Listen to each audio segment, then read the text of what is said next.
Hi, I'm Rebecca Harris, and welcome to this edition of Faces and Places.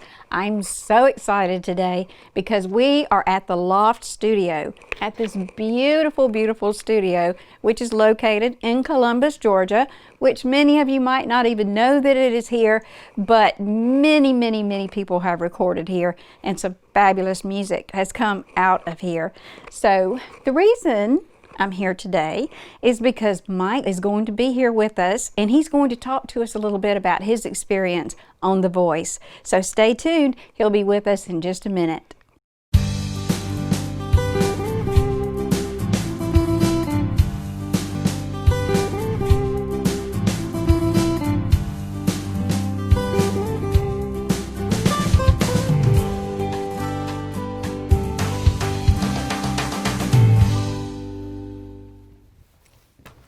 Hey, Rebecca.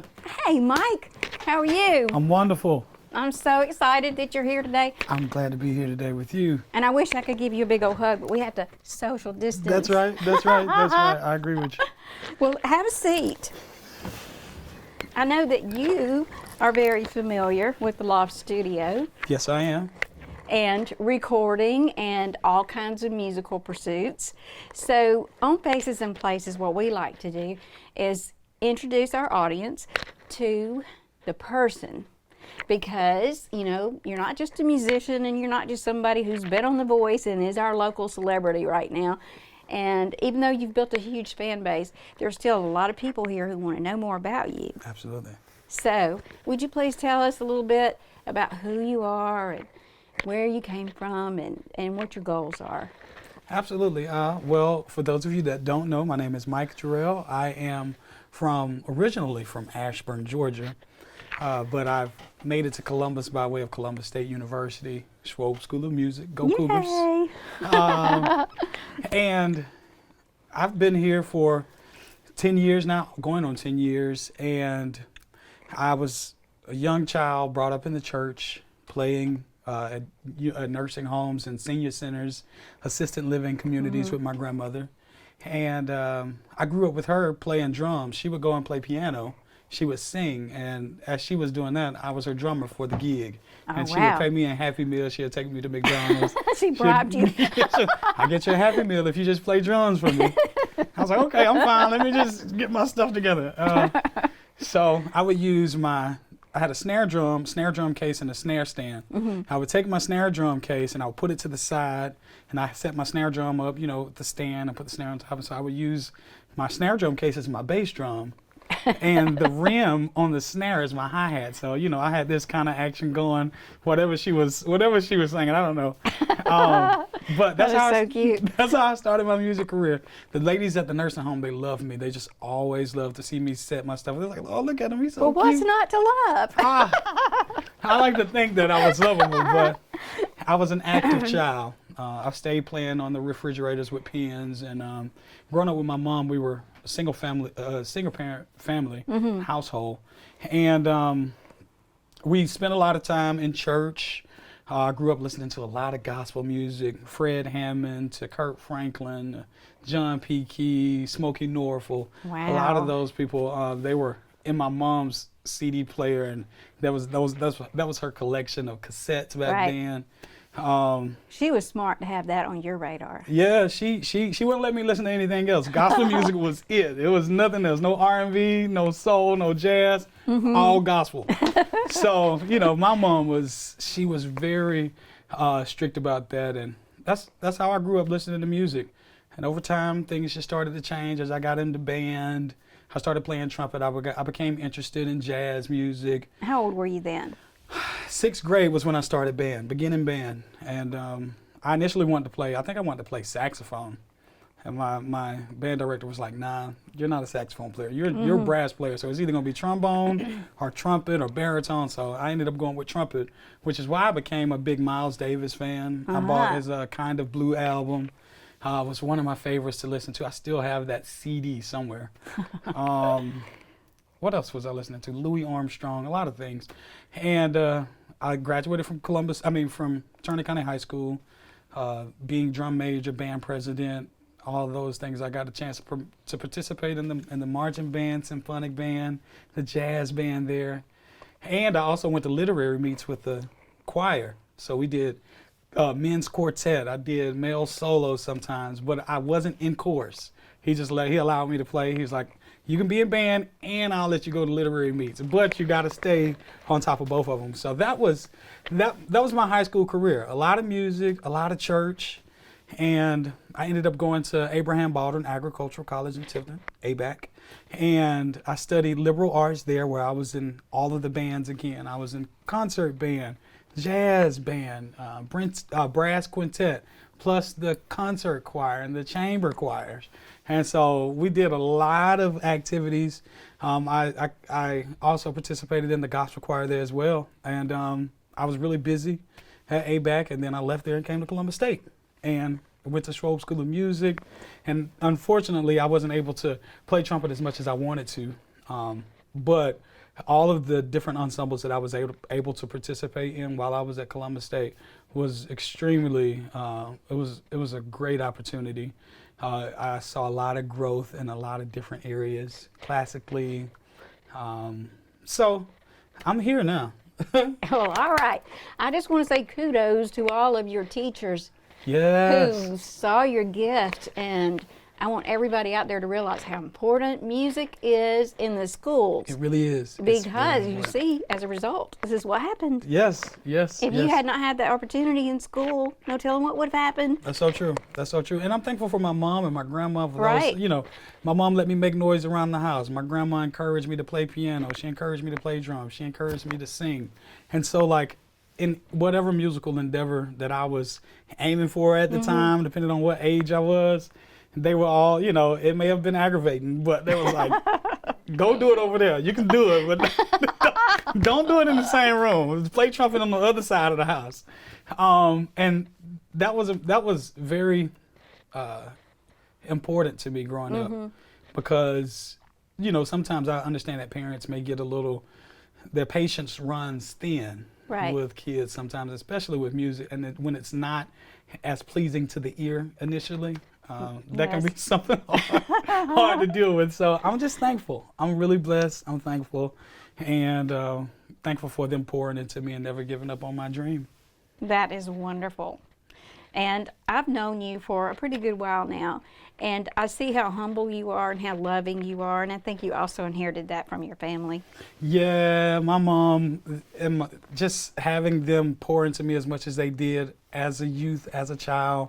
We were always taught to respect each other. Don't be prideful. Always be grateful and thankful for every blessing that you're allowed to have. And that's just the way I've been brought up from a child up until this day. I don't take anything for granted. Never take anything for granted, and just always know that we're blessed. You know what I'm saying? I'm really blessed to be in the position that I am, and all of us are blessed to some extent. So it's truly a blessing to have that kind of upbringing. This is a man's world. This is a man's world. Oh, no. But it wouldn't mean nothing. I know you want to. Nothing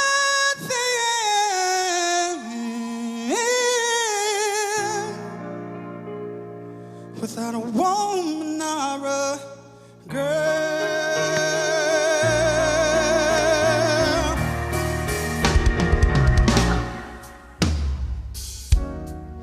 See, man made the cars. All right. To take us off the road. And man made the train to carry the heavy load. This is a man's world. But it won't mean nothing, nothing without a woman or a girl. Without a woman or a girl. Without a woman or a girl. This is a man's world. But it won't mean nothing, nothing. There it is. All four. Without a woman I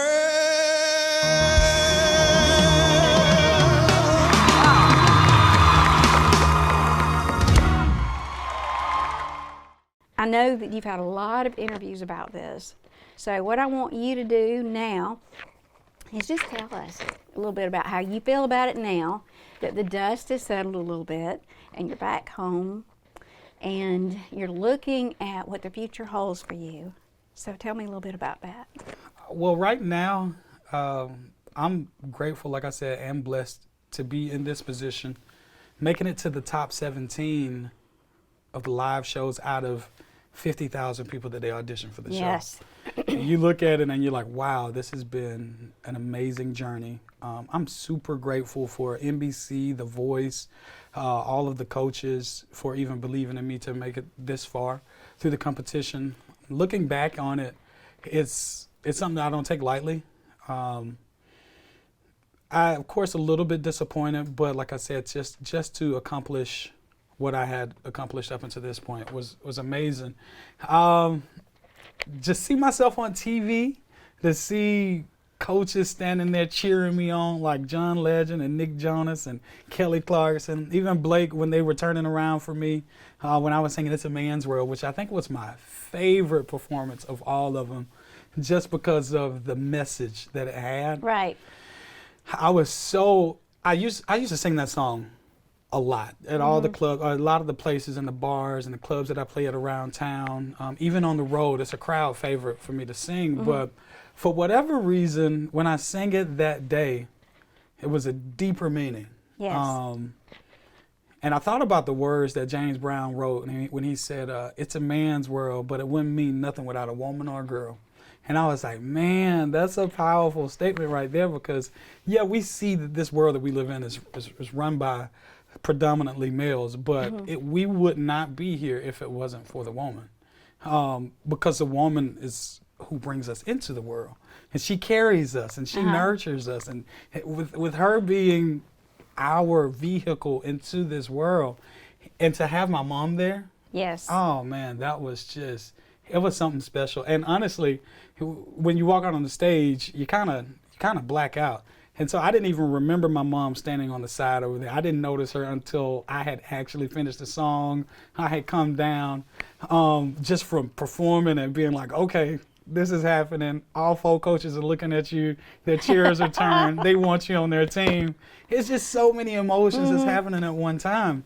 But just for her to be there with me, it was a once in a lifetime experience. It was amazing for me to have her with me during that journey, to see this actually unfolding before her eyes. I knew that she was proud. Of course, my first time seeing it was everyone's first time seeing it. And so just to see her reaction and her face, it just did my heart so good. Well, as a mother, I was watching her and I was thinking about all of the sacrifices that she made for you, taking you to all these rehearsals, Yes. buying you instruments, listening to you practice. That's so true. And going to all your performances, Yeah. and just being there right beside you through the whole thing. And the fact that she got to stand there on the side of that stage and watch her baby boy do what you did. That's so true. I bet her heart felt like she was going to explode. She always tells me that she's proud.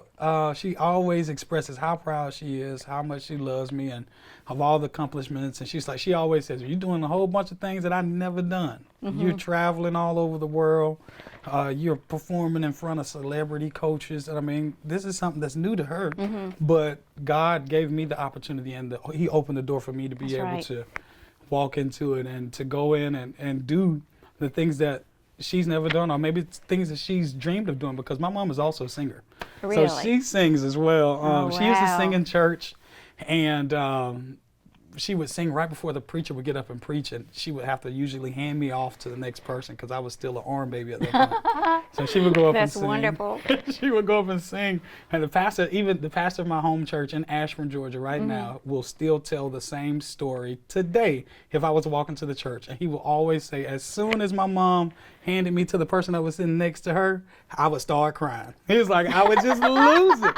But then he'll follow up and he'll say, You hadn't just started singing. You've been singing as soon as you came out the womb. It's just a different tone now.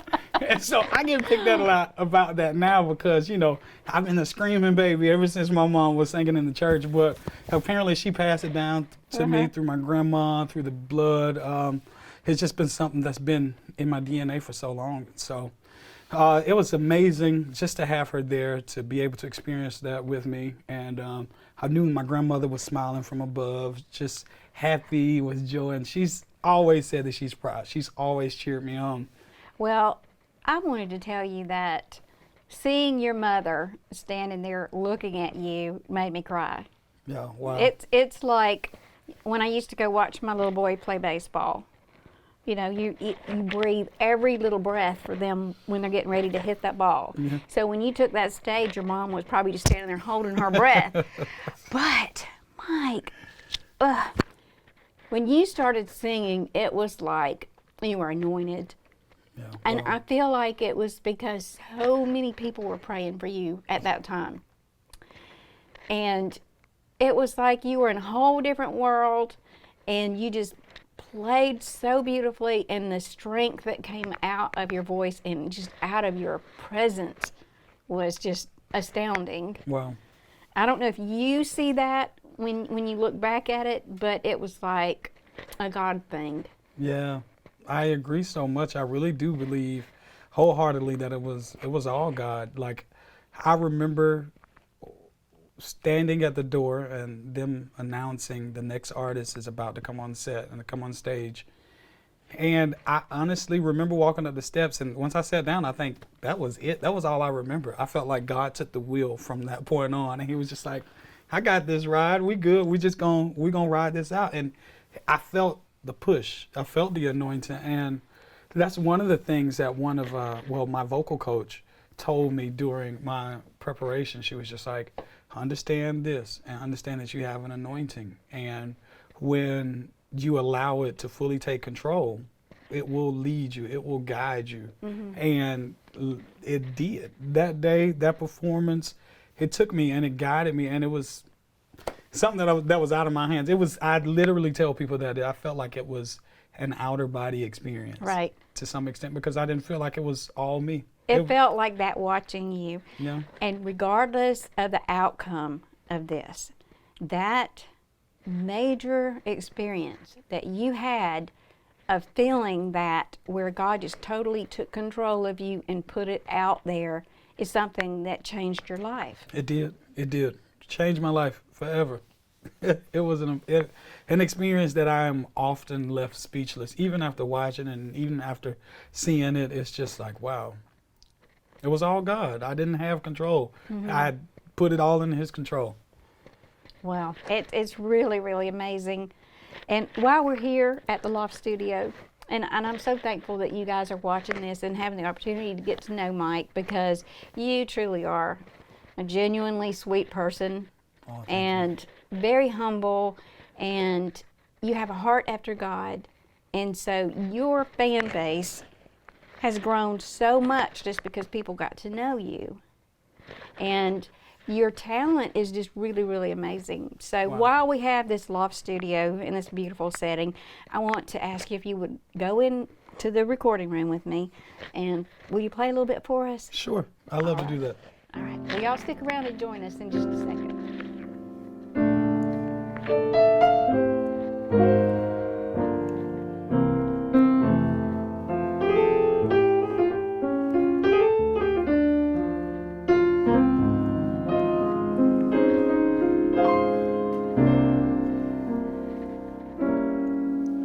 I see trees of green,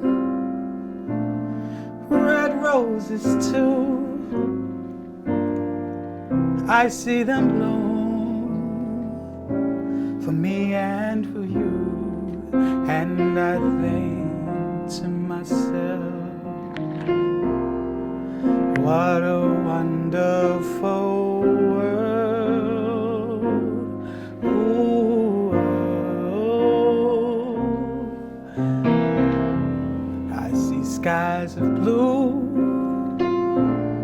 and clouds of white, the bright blessed day and a dark sacred night, and I think to myself, what a wonderful world.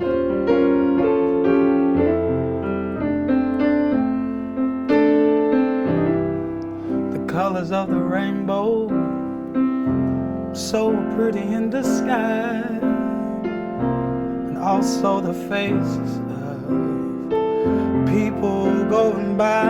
I see friends shaking hands, saying, how do you do?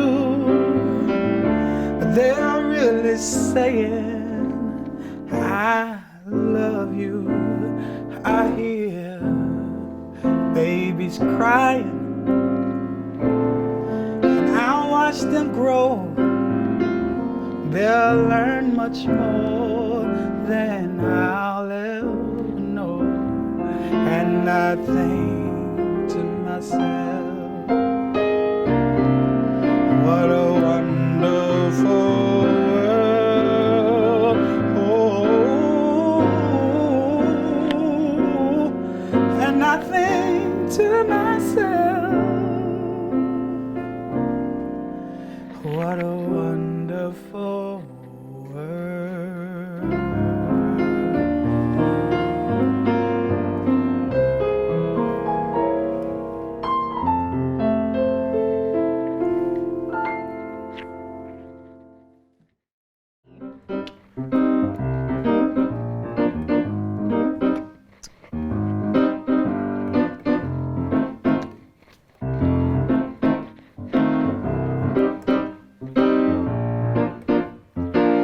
Everyone's feeling pretty.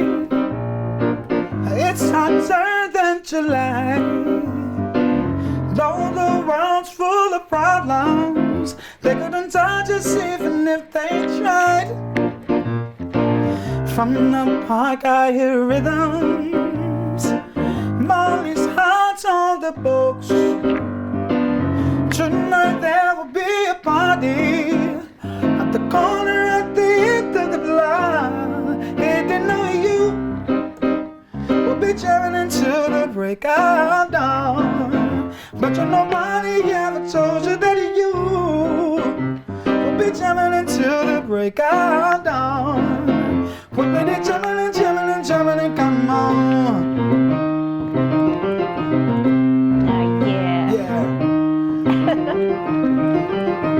They want us to join the fighting, but our answer today is to let all our worries, like the breeze through fingers, slip away.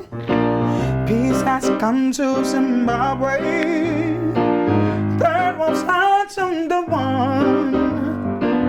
Tonight there's a celebration, 'cause we're all just begun. Didn't know you would be jamming until the break of dawn. Bet you nobody ever told you that you would be jamming till the break of dawn. Bet you nobody ever told you that you would be jamming until the break of dawn. Bet you nobody ever told you that you we'll be jamming until the break of dawn. We'll be jamming and jamming and jamming and come on. Do do do do do do do do do do do do.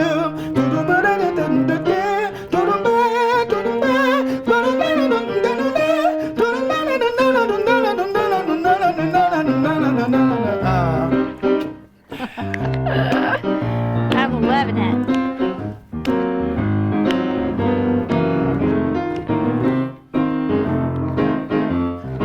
Right here.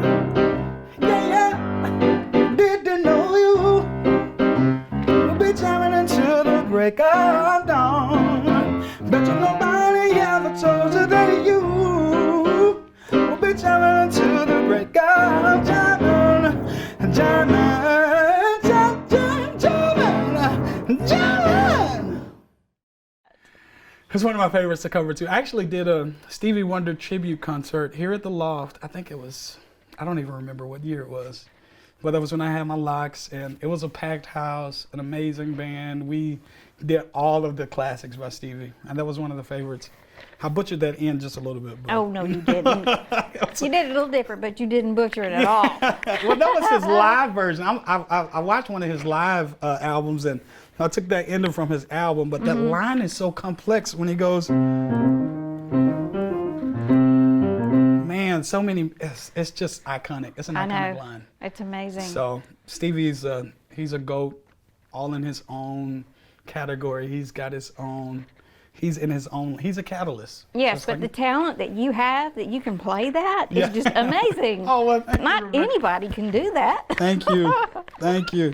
Thank you so much. Well, you know, I wanted to talk to you a little bit about the bands that you played in around here, so that some people who might not really realize who you are yet will know, oh yeah, I saw him play in which bands?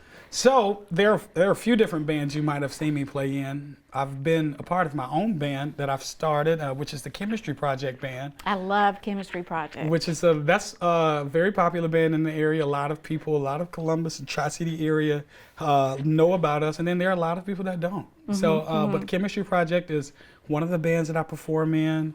I've also performed with Deeper Shades of Soul, DSOS, Yes. which is an awesome party band that I also get the chance to collaborate with a lot of phenomenal musicians. Yeah, they're legends around here. They are. DSOS has been around for a while. And so I'm thankful to be able to be a part of such an amazing group of talented people.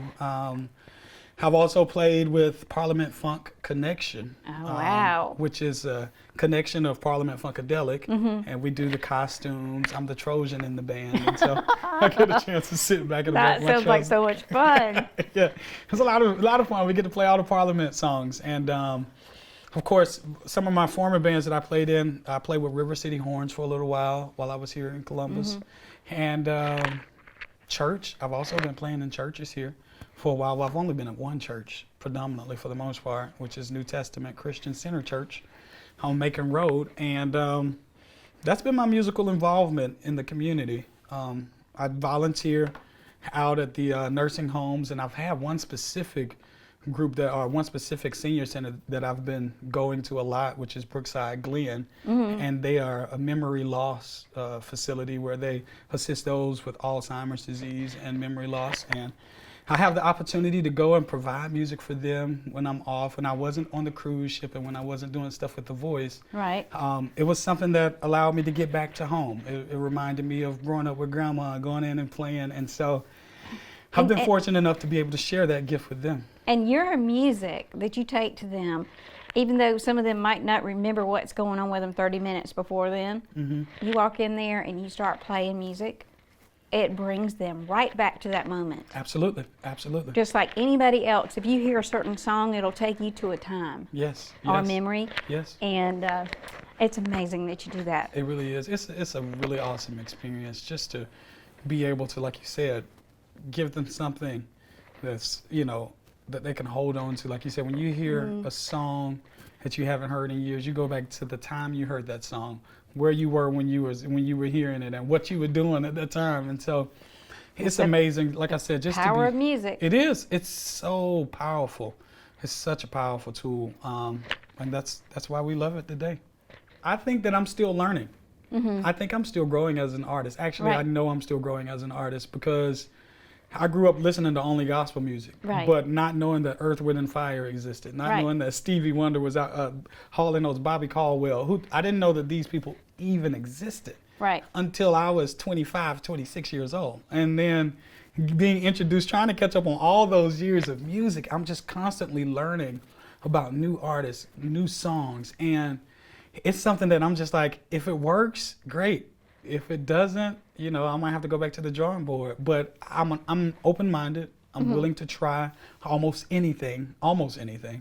And knowing that there's always something out there, and there's always, and I even did an Instagram question, a social media question, just asking people to send me songs that you're listening to. Send me some stuff that one of your favorite songs. And just in that process, I discovered songs by people that I have thought that I was their biggest fans. I was like, I've never heard this song before. And so it's something that I'm learning, and I just need an audience to learn with me. You Yes, know?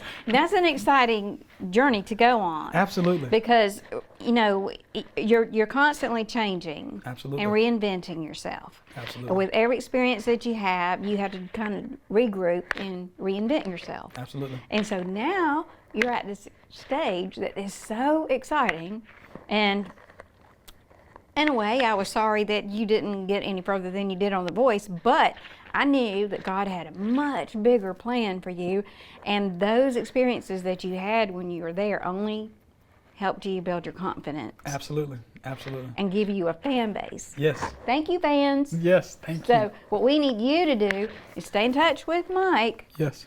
on his Facebook page, and how else can they stay in touch with you? So you can find me on all social media outlets at Mike Jerel. That's spelled MikeJerel. You can follow me on Facebook, Instagram, Twitter, and YouTube. Make sure you subscribe and follow. And if TikTok is your thing, you can find me at Mike Jerel Official. All right. Well, I want to encourage everybody out there to stay in touch with Mike, because he will respond to you and he loves to hear from you. Yes. Does it sound strange for you to say you have fans? That's still a weird thing for me to say. I got fans. I like to see them as supporters and people that are genuinely following me. And, if you want to call yourself a fan, then perfect. If you want to call yourself a dynamite, that's perfect too. All right. Well, I'm a dynamite. Yes, we got dynamites in the building. And I am one of your biggest supporters. Thank you so much. Rebecca. And so is The Loft. Yes. And so you is have a that. whole team of people here in your hometown that want to support you and love on you and be there for you and see you walk through your future. Yes. So we need your support. We want to see Mike succeed, Yes. and whatever that looks like. And one of the first things that you're going to be doing to me is very, very exciting about your teaching opportunities. Yes. Because of the talent that you have, you're paying forward to Yes. all those teachers back there that supported you and brought you this far. Absolutely. So I was just thrilled when you sent me the message saying that you had gotten the job. Yes. So tell me about the job. Well, this job is very special to me because I am able to go back to my alma mater, where I graduated, where I walked the halls. How cool is that? Aggravating all my teachers, and I get an opportunity to teach young minds music. And I want to give them the tools, just like all of my instructors while I was in school, how they poured into me. I want to be able to do that to the students there. And so being able to go back to my alma mater to teach, and I'll be the band director, of course. And so I'll be able to march students. Full circle. Yeah, Woo! it's all coming back around. It's a beautiful thing. Pep band, concert bands, jazz band. I'm excited about teaching. I'm excited about learning, because this is going to be a learning. Right. It's going to be a learning experience for me, and just being able to be back home is something that's I can't say that I expected it coming, but to have the opportunity is truly a blessing. How exciting for your students. Yeah, I'm excited for them. I'm ready for them. I know it's going to be a new thing. I know it's going to be a learning experience for everybody, but I'm just ready to see what happens. Well, on that note, we're ready to see what happens too. So y'all stay tuned. Mike Jerel. Yes. Follow him in every way that you can. Support him in every way that you can. And we want to thank you for joining us today on Faces and Places, where you never know whose face you'll see. Mike Jerel. Thank you, Rebecca Harris. Or which place we will be here at the beautiful Loft Studio. So until next time, stay tuned.